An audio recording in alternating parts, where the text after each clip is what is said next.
Hello, friends. Welcome to day 2 of day 31 of your reading lesson today.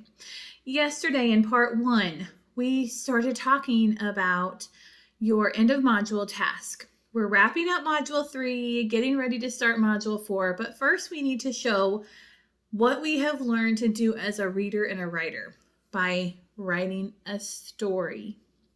Now, we have already done the hard part. You came up with your ideas for your story by filling out your story map yesterday. So let's take a look at what that looked like. All right, here is what your assignment was yesterday. You were supposed to fill out your story map with your characters, your setting, your problem, your response to the problem, and your resolution. Now today we're going to put it all together into a story. Let's remind ourselves of what our end of module task should look like. It says, create a story about a character, about how a character responds to the powerful force of the wind on a windy day. Checklist for success. Be sure to include all of the following in your response. A story map to plan your story, so you should have done that yesterday. Sensory and feelings words, including adjectives that describe what the wind was like and how the character felt at the beginning and end of the story. And words to show order of events. Now, I am going to show you some resources. I've put everything you need into these slides, hopefully. I have included everything that Ms. Spears will go over in her part of the video here in just a minute. I've put that in here. We have our time order words. We have some examples of some feelings words. And we have your anchor chart for the that you filled out throughout Module 3 with Ms. Spears that has some examples of some sensory words, words that describe something that we see, hear, or touch, okay? So in her video yesterday, Ms. Spears created a story map for you, okay? She filled out her own story map to show you how to do it. Well, she filled out her character, her setting, the problem, and the response to the problem, but she left the resolution blank. So I went ahead and I filled in the resolution. And today I'm going to model for you or show you how to take what you put in your story map and how to turn it into an actual story using all of the things that I just showed you, like the time order words and the sensory words and the feelings words, okay? So let's just get started. Let's just jump right in. So I'm going to type my paragraph right here, okay, to show you. So I know I need a time order word. So I'm going to use first. I'm going to go back to my anchor chart. I'm going to say,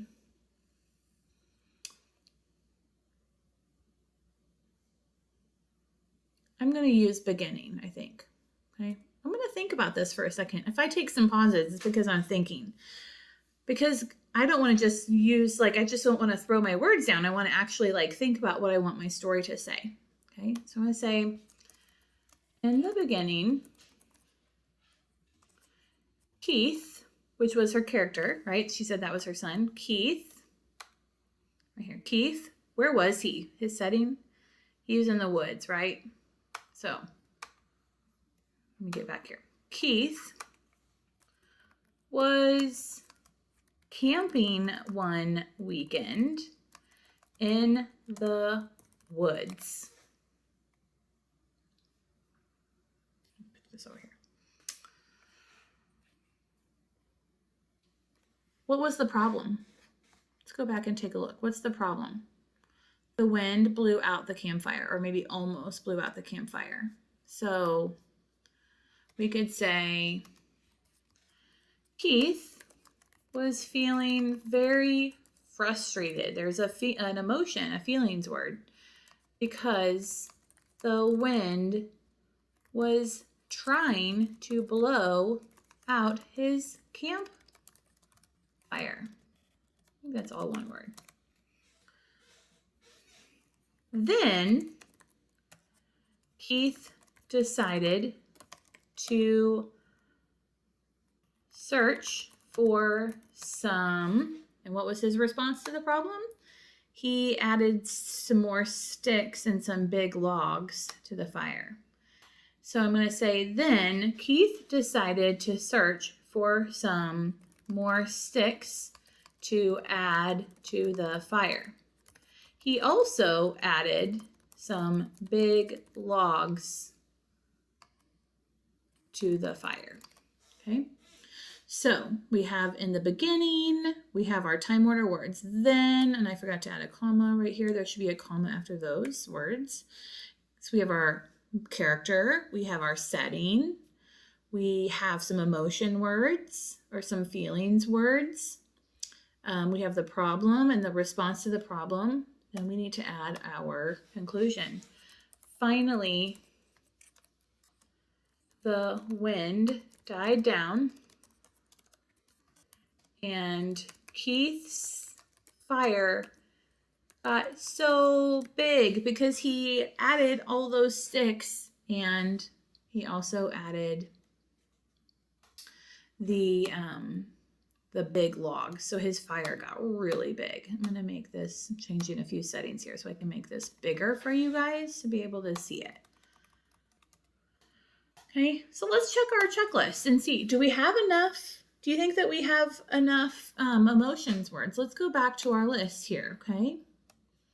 I know we have our time order words. Okay, we have frustrated. Ooh, proud might be a really good word to describe how Keith was feeling. Finally, the wind died down and Keith's fire got so big. We could say Keith was so proud of the huge fire he had built. There we added some feelings. Remember how it talked about how he felt in the beginning and how he felt at the end? Well, now we know in the beginning he felt frustrated, but at the end he felt proud of himself. What about some adjectives? Do you think we need to add some more adjectives to our story to describe sensory words? Let's see here. In the beginning, Keith was camping one. What would be a word that would be a feeling? Well, I mean, we could use the word windy. One windy. It could be like a cold because he needs a fire because it's cold maybe. So one cold, windy weekend. Oh, I spelled that wrong. Windy weekend in the woods. Keith was feeling very frustrated because the wind was trying to blow out his campfire, his smoky. We could say it's smoky. That would be something you could see, something you could smell. It's his smoky campfire. Then Keith decided to search for some more sticks to add to the fire. He also added some big logs to the fire. Finally, the wind died down and Keith's fire got so big. Keith was so proud of the huge fire he had built. So do you think that we have hit all the points? Do we have everything in our checklist? Let's go back and take a look. Do we have sensory and feelings words? Check. Adjectives, yes. Do we have how the character felt at the beginning and end of the story? Yep. And do we use words that show the order of events? I think so. All right, friends. So I said that we were going to watch a video with Miss Spears, but actually I think we're not going to today. I have included everything that she goes over in the video, and now I've modeled for you how to take your story map and turn it into an actual story. Okay. When you're done, you're going to take a picture of your story and insert it on the last slide right here, slide 8. I need to change something on that to make it show, telling you to insert it. And then you're also going to read your story on Flipgrid. So you're going to insert a picture and then you're going to go to Flipgrid and read it to your teacher. All right, friends, you're going to do so awesome. I know it. And I cannot wait to read your stories. And I know your teacher cannot wait to read your story. If you have any questions, you can email your teacher or put a private message on Google Classroom. So I'm so excited, and we will wrap this up today and tomorrow, and then we're going to start a new module on Thursday. It's going to be really fun. It's all about different Cinderella stories. All right, friends, I will see you soon.